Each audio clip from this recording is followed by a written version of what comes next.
নয়দার পর এবার ডোমকল ফের তৃণমূল নেতার উপর হামলা।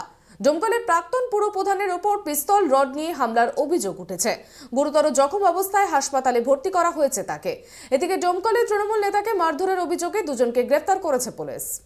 ডোমকলের প্রাক্তন চেয়ারম্যান প্রদীপ চাকি, এদিন তার উপরই হামলার অভিযোগ ওঠে। ডোমকলের মাহিষ্যপাড়া এলাকায় তার ছেলের বাড়ি বসে থাকার সময় কিছু দুষ্কৃতী হামলা চালায় বলেই অভিযোগ।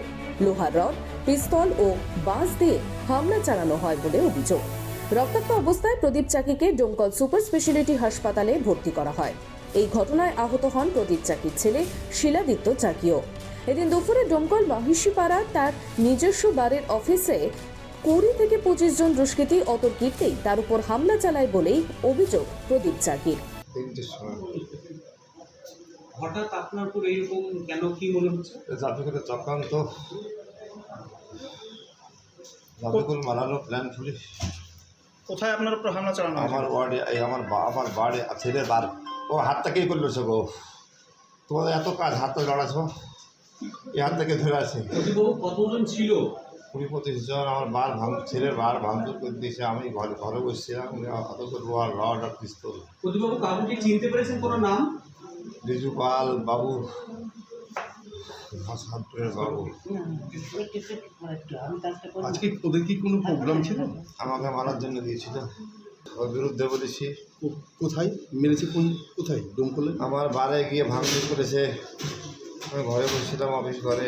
কতজন লোক ছিল? 20-25 জন গিয়েছিল। রিজু পাল, ওয়ার্ড সভাপতি জাফিকুলের, চিনতে 8 নম্বর পেরেছে? ওয়ার্ডে। হ্যাঁ, বাবু হাতবেড়ে বাড়ি, হাতবেড়া। কি দিয়ে মেরেছে? লোহার রড, পিস্তল দিয়ে গো।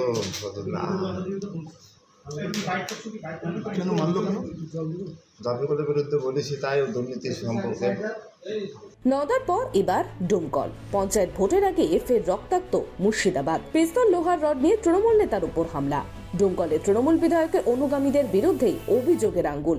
কাটমানি নেওয়ার অভিযোগে স্থানীয়দের হামলা কিনা দেখতে হবে, পাল্টা জবাব বিধায়কের।